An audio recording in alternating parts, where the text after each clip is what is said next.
RSS എന്നത് വെറുമൊരു സംഘടനയല്ല, രാജ്യസ്നേഹം വളർത്തുന്ന, രാജ്യത്തോട് കൂറും കടമയുമുള്ള പൗരന്മാരെ രൂപപ്പെടുത്തുന്ന ഒന്നാണത്. ഈ മനോഭാവം രാഷ്ട്രീയം നോക്കാതെ വ്യക്തികളിൽ എത്തുന്നു എങ്കിൽ അതിന്റെ അർത്ഥം രാജ്യത്ത് രാജ്യസ്നേഹികൾ ഉണരുന്നു എന്നാണ്. സംഘപ്രാർത്ഥനയും ഭാരതാംബയും ഒക്കെ സംഘപരിവാർ സംഘടനകൾക്ക് പുറത്തു പ്രവർത്തിക്കുന്നവർക്ക് എന്നും പ്രതിരോധം തീർക്കുന്ന വിഷയമാണ്. കേരളത്തിൽ ഭാരതാംബയുടെ ചിത്രം വലിച്ചെറിയുന്ന രാഷ്ട്രീയക്കാർ കർണാടകയിൽ സംഭവിക്കുന്ന മാറ്റങ്ങൾ തിരിച്ചറിയണം. DK ശിവകുമാറിന്റെ കുംഭമേള യാത്രയും സംഘപ്രാർത്ഥന ചൊല്ലലും തെറ്റല്ല എന്ന് കർണാടക കോൺഗ്രസ് പറയുമ്പോൾ രാജ്യത്തോടുള്ള സ്നേഹം വലുതാണ് എന്ന് പ്രഖ്യാപിക്കുന്ന രാഷ്ട്രീയക്കാരുടെ സമൂഹം ഉണ്ടാവുകയാണ്. ഭാരതത്തിൽ അലതല്ലുന്ന ഒരു നവോത്ഥാനത്തിന്റെ ഗാനരൂപേണയുള്ള ആവിഷ്കാരം, അതാണ് ഗണഗീതം. ഭാരതമാതാവിനോടും സംസ്കാരത്തോടുമുള്ള അനിർവചനീയമായ പ്രേമം തുളുമ്പി നിൽക്കുന്ന, ഹൃദയങ്ങളിൽ നിന്ന് നിസർഗമായി ഉദ്ഗമിച്ച ഗാനസരിത്തുക്കളാണിവ. മൺമറഞ്ഞ മഹിമകളെ പറ്റിയുള്ള മധുര സ്മൃതികളോടൊപ്പം അതിനെ അതിശയിപ്പിക്കുന്ന ഒരു ഭാവി പണിതുയർത്താനുള്ള പ്രചോദനമുണ്ടതിൽ.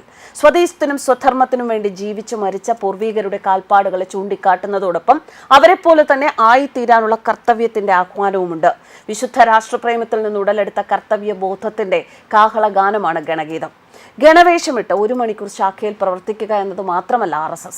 നാം എന്താണ് സമൂഹത്തിന് വേണ്ടി ചെയ്യേണ്ടത് എന്ന ബോധ്യം കൂടിയാണത്. എന്ത് ചെയ്താലും അത് രാഷ്ട്രത്തിന് ഗുണകരമായി മാറണം എന്ന പാഠമാണ് RSS ശാഖയിൽ നൽകുന്ന പാഠം. വിദ്യാഭ്യസിച്ചാൽ അതുകൊണ്ട് രാജ്യത്തിന് ഗുണമുണ്ടാകണം. നിങ്ങൾ ശാരീരിക വ്യായാമം ചെയ്താൽ അതുവഴി ആരോഗ്യമുള്ള ജനതയെ സൃഷ്ടിച്ച് രാജ്യത്തെ ശക്തിപ്പെടുത്തണം. ഇതാണ് സംഘം പഠിപ്പിക്കുന്നത്. വേദകാലഘട്ടം മുതലുള്ള നമ്മുടെ സംസ്കാരവും ഇത് തന്നെയാണ് പറയുന്നത്. സന്യാസിമാർ പഠിപ്പിച്ചതും വിവേകാനന്ദ സ്വാമി പറഞ്ഞതും RSS പരിശീലിപ്പിക്കുന്നതും ഒന്ന് തന്നെയാണ്. ഗണവേഷമിട്ട് 1 മണിക്കൂർ നടക്കുന്ന ശാഖയിൽ പങ്കെടുക്കുന്നത് മാത്രമല്ല സംഘം നമുക്ക് നൽകുന്നത്, നാം എന്താണ് സമൂഹത്തിന് വേണ്ടി ചെയ്യേണ്ടത് എന്ന ബോധ്യവും കൂടിയാണ്. ആ ബോധ്യമുള്ള ആൾക്കാർ, അല്ലെങ്കിൽ ആ ബോധ്യം മനസ്സിലാക്കുന്നവർ, അവർ രാജ്യസ്നേഹികളായിരിക്കും എന്നതിൻ്റെ വ്യക്തമായ സന്ദേശം കൂടിയാണ് കഴിഞ്ഞ ദിവസം കർണാടക നിയമസഭയിൽ നടന്ന സംഭവങ്ങൾ തെളിയിക്കുന്നത്.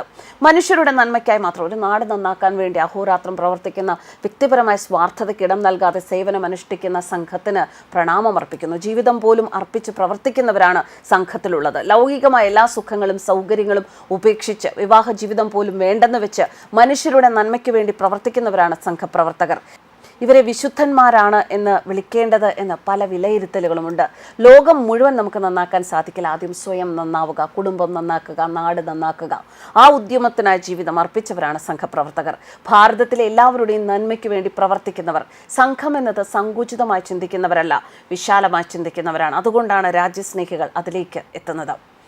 ചിന്നസ്വാമി സ്റ്റേഡിയത്തിലുണ്ടായ തിക്കിലും തിരക്കിലും പെട്ട് 11 പേർ മരിച്ചതുമായി ബന്ധപ്പെട്ട് നിയമസഭയിൽ നടന്ന ചർച്ചയ്ക്കിടെ RSS ഗണഗീതം ആലപിച്ച് കർണാടക ഉപമുഖ്യമന്ത്രിയും കോൺഗ്രസ് സംസ്ഥാന പ്രസിഡന്റുമായ DK ശിവകുമാർ കഴിഞ്ഞ ദിവസം കർണാടകയെ തന്നെ അമ്പരപ്പിച്ചിരുന്നു. കർണാടക കോൺഗ്രസിനെ അമ്പരപ്പിച്ചിരുന്നു. നമസ്തേ സദാ വത്സലേ മാതൃഭൂമി എന്ന RSS ഗീതത്തിന്റെ കുറച്ചു വരികളാണ് ശിവകുമാർ ആലപിച്ചത്. ചിന്നസ്വാമി സ്റ്റേഡിയത്തിലുണ്ടായ അപകടത്തിന് ശിവകുമാറും കാരണക്കാരനാണ് എന്ന് BJP നേതാക്കൾ സഭയിൽ ആരോപിച്ചതിന് പിന്നാലെയായിരുന്നു ശിവകുമാർ RSS ഗീതം പാടിയത്. ഒരിക്കൽ RSS വേഷം ധരിച്ചു എന്ന് പ്രതിപക്ഷ നേതാവ് R അശോക ശിവകുമാറിന്റെ പരാമർശത്തിന് മറുപടിയായാണ് DK ശിവകുമാർ RSS ഗാനം ആലപിച്ചത്.